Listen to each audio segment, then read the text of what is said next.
No solo para el producto es útil la forma exponencial, y de hecho tenemos que tener siempre a mano cuál es la forma exponencial no solo del producto, sino, ¿se acuerdan que nosotros dado un complejo teníamos su opuesto, su conjugado, su inverso? Bueno, veamos cuál es la forma exponencial de cada uno de ellos. Es fácil imaginárselo gráficamente. Recuerden que el conjugado era una reflexión respecto del eje horizontal. Por lo tanto, pero sin cambiar los valores absolutos de las coordenadas, por lo tanto el módulo va a seguir siendo el mismo y el argumento va a ser simplemente un cambio de signo, porque reflejar un vector respecto del semieje, respecto del eje real, equivale a cambiarle de signo a su argumento. Eso sería una especulación gráfica, pero podemos demostrarlo formalmente. Si yo tengo un complejo Z expresado en forma exponencial, R, el módulo, E a la I tita, un argumento, o sea, el R mayor o igual que 0 y el tita, un número real. Recuerden que esto es R por coseno de tita más I seno de tita. Distribuyo el R, es R coseno de tita más I R seno de tita. ¿Quién es el complejo conjugado? El conjugado era cambiarle el signo a la parte imaginaria en la expresión binómica o de par ordenado. Entonces, R coseno de tita queda como está. Acá tengo más IR seno de tita. Para conjugar, cambio de signo, menos IR seno de tita. Pero ahora me voy a acordar de propiedades de las funciones trigonométricas sobre reales seno y coseno. El coseno es una función par, por lo tanto, coseno de tita y coseno de menos tita son la misma cosa. Y el seno es una función impar, menos seno de tita es lo mismo que seno de menos tita, entonces puedo acomodar todo esto, toda esta expresión del conjugado, que todavía está en forma binómica así. Ahora voy a sacar factor común R, y me va a quedar coseno de menos tita más I seno de menos tita. Acá de nuevo tengo el coseno de un ángulo más I por el seno del ángulo. Eso no es otra cosa que E elevado a la I por el ángulo. Y por lo tanto, la expresión del conjugado de un complejo R a la I tita es R por E a la I menos tita, tal como tenemos acá, ¿no? Acá tenemos R por E a la I por menos tita, que equivale justamente al conjugar, el módulo se mantiene y el argumento cambia de signo de acuerdo a lo que geométricamente nos imaginábamos. Ahora, ¿qué se les ocurre que es el inverso multiplicativo en forma exponencial? ¿Se acuerdan que cuando estábamos en la forma de pares ordenados yo les pregunté y tenían idea de, conociendo gráficamente dónde estaba un complejo Z, en qué parte del plano andaba su inverso multiplicativo? La forma exponencial es muy buena. De nuevo, tengo un complejo Z, R por E a la I tita, en forma exponencial, que traducido a forma de binómica es R coseno de tita más I por R seno de tita, con R no negativo y tita real. Recuerden que Z por Z conjugado es el módulo de Z al cuadrado. Voy a arrancar de esa expresión que ya la tenemos demostrada para darme maña para construir la forma exponencial del inverso. Pero primero para obtener una expresión que me permite identificar el inverso. Si paso dividiendo el módulo de Z al cuadrado, me va a quedar esto, Z por Z conjugado sobre módulo de Z al cuadrado, lo asocio así, igual a 1. Y acá, ¿qué tengo? Que Z multiplicado por un complejo me da el 1, por lo tanto este complejo tiene que ser el inverso de Z. Un pequeño detalle es que, en realidad, si vamos a hablar de inverso multiplicativo, ya sabemos que el 0 no tiene inverso multiplicativo, por lo tanto, mejor que digamos que el R va a ser estrictamente mayor que 0. Bien, volvemos a esto. Tenemos acá identificado el inverso multiplicativo de z. Es z conjugado sobre módulo de z al cuadrado. Pero ¿quién es z conjugado? Ya sabemos que es r por e a la i a la menos itita. Eso es la expresión del conjugado de z. ¿Y quién es el módulo de z al cuadrado? Bueno, r es el módulo de z, así que r cuadrado es el módulo de z al cuadrado. Cancelo el cuadrado con el r que está acá arriba y me queda r a la menos 1 por e a la menos i por tita. O sea, miren qué bonito. Y esto, la culpa de que esto salga tan lindo la tiene Euler, que se dio cuenta de que con esa definición e a la i tita igual a coseno de tita más i seno de tita pasan cosas de este estilo. Se preservan las propiedades de la potenciación. Aunque yo acá, digamos, no tengo dos números reales, que yo sé que la potenciación en reales es distributiva respecto del producto, pero acá no tengo números reales. Sin embargo, la elección que hizo Euler de la notación hace que, como hemos visto acá a través de esta deducción, r por e a la i tita a la menos 1, o sea, el inverso multiplicativo de r por e a la i tita tiene r a la menos 1 por e a la menos i tita. Esta es la forma exponencial del inverso multiplicativo. Y lo que tiene de lindo que es como que el menos 1 se distribuye entre el r y el e a la i tita. Lo que quisiera que veamos es gráficamente, que nos imaginemos gráficamente dónde está el inverso multiplicativo. Acá me dicen el módulo es el inverso del módulo, eso ya lo sabíamos. Pero de nuevo la forma exponencial nos revela cosas respecto del argumento. ¿Qué dirección tiene el inverso multiplicativo? La dirección del conjugado. El complejo tenía dirección tita, argumento tita, entonces el inverso multiplicativo tiene dirección o argumento menos tita, o sea, el mismo que el del conjugado. Por lo tanto, supongan ustedes que acá tienen dibujado un plano y un complejo que está en el primer cuadrante. Su conjugado está en el cuarto cuadrante. Bueno, en la misma dirección del conjugado, en algún lado de la dirección del conjugado, está el inverso multiplicativo. Eso es lo que dice esta expresión. Así como hace un rato hicimos una construcción geométrica para determinar el producto, hay una construcción geométrica que en el práctico ustedes van a estar invitados a hacer, que también usan el vector unidad para hacer una construcción geométrica para decir exactamente cómo encontrar el punto que corresponde al inverso multiplicativo. Con esto, recuerden entonces, si z es r e a la i tita, z a la menos 1 es r a la menos 1, e a la menos i tita, la división en forma exponencial es casi automática y aparte esperable. Si yo tengo dos complejos, z1 con módulo r1 y argumento tita 1, z2 con módulo r2 y argumento tita 2, r1 y r2 mayores o iguales que 0, tita 1 y tita 2 reales. El cociente es ni más ni menos que el producto del numerador por el inverso del denominador, más vale que z2 tiene que ser distinto de 0, su inverso está bien definido, pero vamos a aplicar la fórmula del inverso que acabamos de ver, o sea, en forma exponencial. Z1 es R1 por E a la I tita 1. Y el inverso de Z2 es R2 a la menos 1, E a la menos I tita 2, la fórmula que acabamos de ver. O sea que acá tengo como el producto de dos complejos, y ya sabíamos que el módulo del producto era el producto de los módulos, acá está. O sea, R1 por R2 a la menos 1, que es lo mismo que R1 sobre R2. Y el argumento es la suma de los argumentos tita 1 más menos tita 2, o sea, tita 1 menos tita 2.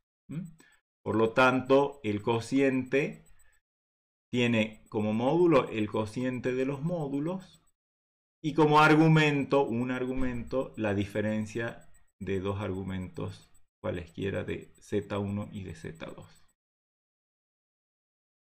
Y sin duda es algo que, si ustedes han hecho, por ejemplo, el intento de hacer 1 más i a la quinta, en épocas de cuarentena puede ser que lo hagan, ya que uno no tiene otra cosa para hacer, pero se deben haber mareado un poco por la cantidad de cálculos que aparece. Pero cuando uno considera potencias de números complejos que están expresados en forma exponencial, la potencia se hace rapidísima. Fíjense cómo.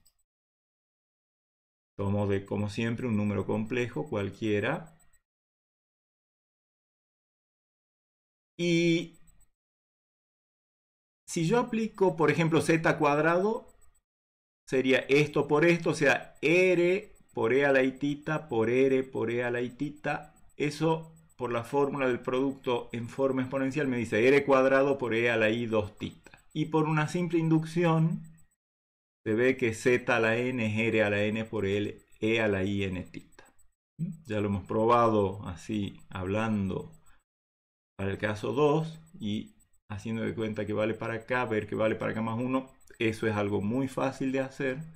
Y en definitiva, cuando yo elevo un número complejo a un número positivo, entero positivo, distribuyo el n y aplico potencia de potencia que, digamos, sale de esa inducción. Para el C, bueno, para los enteros negativos, ¿qué es z a la n? Por definición era z a la menos 1, o sea, el inverso de z. Recuerden cuando hemos definido potencia con exponente entero negativo, era, le cambiaba el signo al exponente, pero ponía el inverso de z. Ahora, ¿quién es el inverso? La fórmula que hemos visto hace un rato es r a la menos 1. Si z es r por e a la i tita, su inverso es r a la menos 1, e a la menos i tita. Y eso elevado a la menos n, donde este menos n ya es un exponente positivo, así que aplico la fórmula esta y me queda en definitiva, distribuyo, es como que distribuyo menos n por r a la menos 1 a la menos n y e a la menos i tita a la menos n, que es e a la menos i menos n tita. Y esto no es otra cosa que r a la n por e a la i n tita. Por lo tanto, la misma fórmula z a la n igual a r a la n e a la i n tita vale sea n positivo o negativo. Y si es 0, por supuesto que vale. Acuérdense que acá el z no puede ser 0. Pero entonces z a la 0 se define como 1. Y 1 es lo mismo que r a la 0 por e a la i 0. En definitiva, para cualquier entero n, vale que un número complejo de módulo r y argumento tita elevado a la n tiene módulo r a la n y argumento n veces tita. N veces el argumento del complejo z.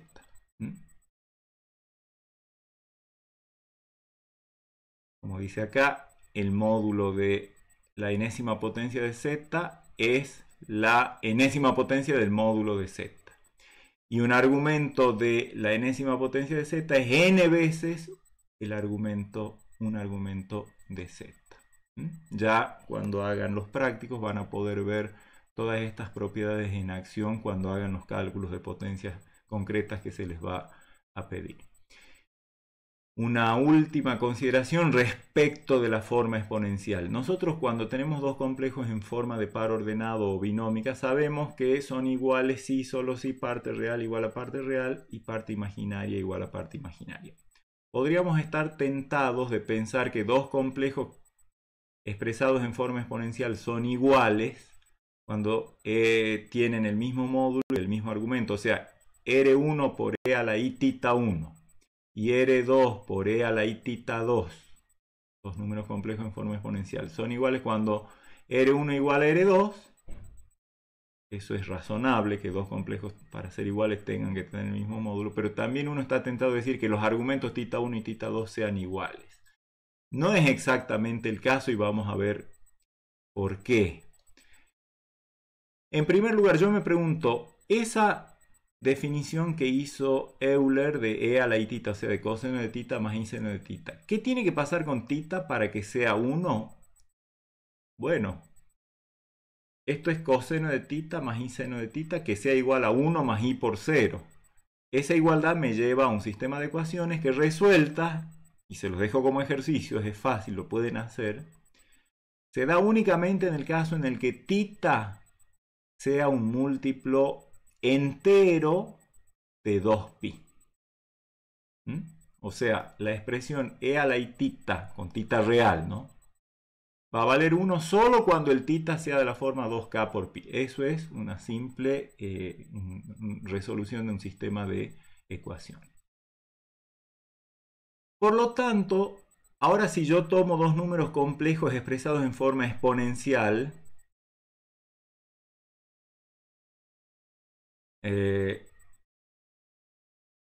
bueno, voy a sacar al caso del 0, porque el 0 no tiene como una unicidad en la forma exponencial. Así que supongamos que me reduzco a comparar dos números que no son 0, porque el 0 es fácil de comparar con cualquier cosa. ¿Cuándo son iguales R1 por E a la i θ 1 con R2 por E a la i θ 2? O sea, dos complejos en forma exponencial. El primer complejo, módulo R1, argumento θ 1. Un argumento, cualquiera de ellos, no necesariamente el principal. Y el segundo complejo, módulo R2 y algún argumento θ 2.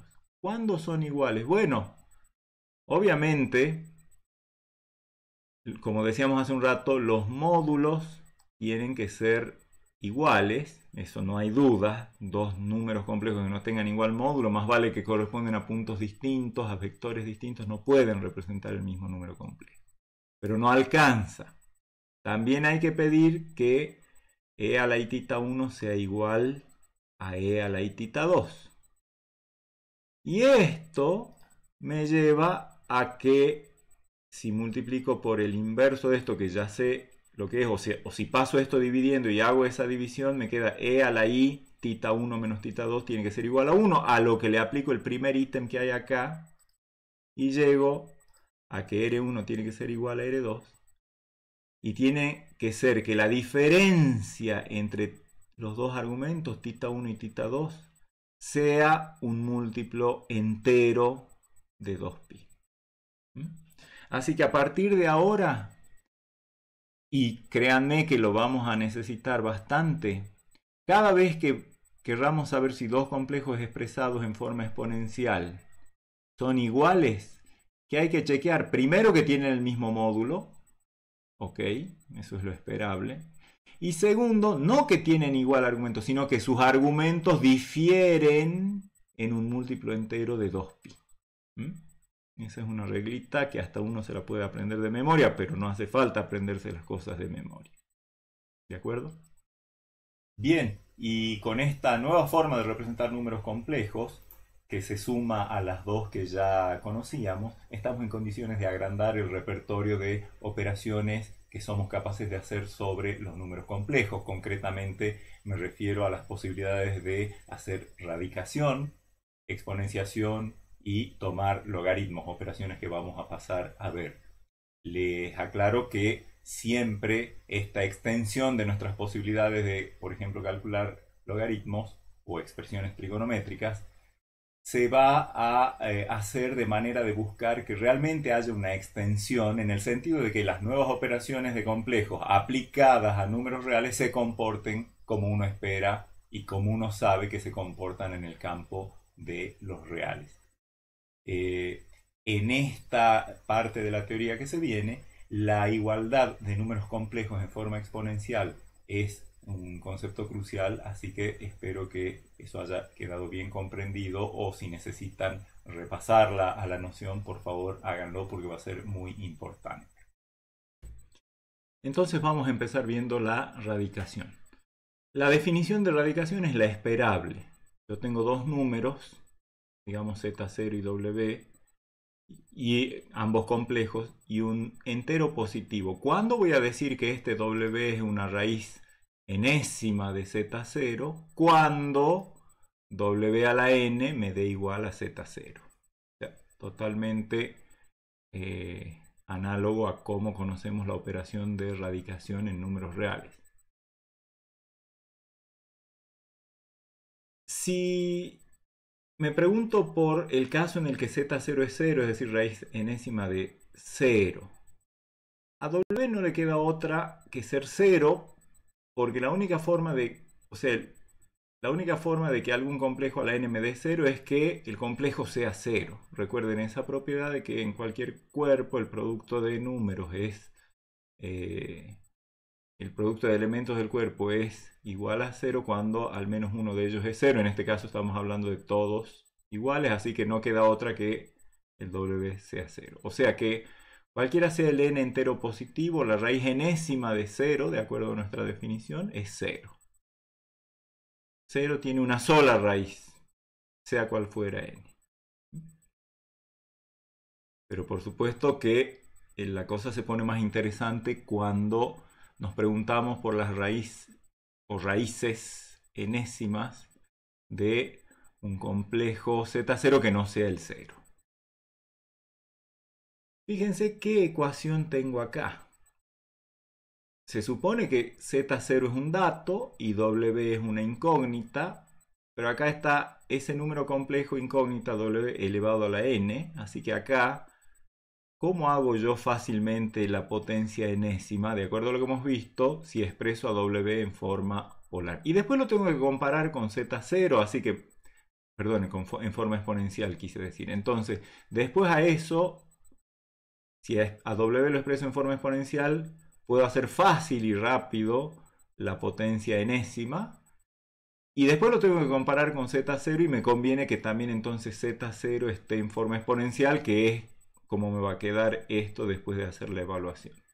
O sea, en otras palabras, me conviene expresar a W y a Z0, Z0 es el dato y W es la incógnita, en forma exponencial. Es decir, Z0 va a tener un módulo que voy a llamar R0, que no va a ser, si bien es un número mayor o igual que 0, no va a ser igual a 0 porque ya excluí el caso igual a 0. Y un argumento que por comodidad voy a tomar el argumento principal, andaría bien el razonamiento que vamos a hacer si tomo cualquier otro argumento, que le llamamos θ0. Y a W, que es incógnita, por supuesto, mis incógnitas van a ser el R, el módulo, y algún argumento. También, por la razón que vimos, el R va a tener que ser un real no solo no negativo, sino estrictamente positivo. Y el θ, incógnita, va a ser un número real. ¿Por qué? Es la ventaja de esto, como les decía hace un rato, que W a la n, por la fórmula de la exponenciación en forma exponencial, es R a la n por E a la I n θ. Y eso tiene que ser igual a Z0, o sea, R0, E a la I θ0. Así que tengo dos complejos en forma exponencial. Recuerden que R y θ son mis incógnitas.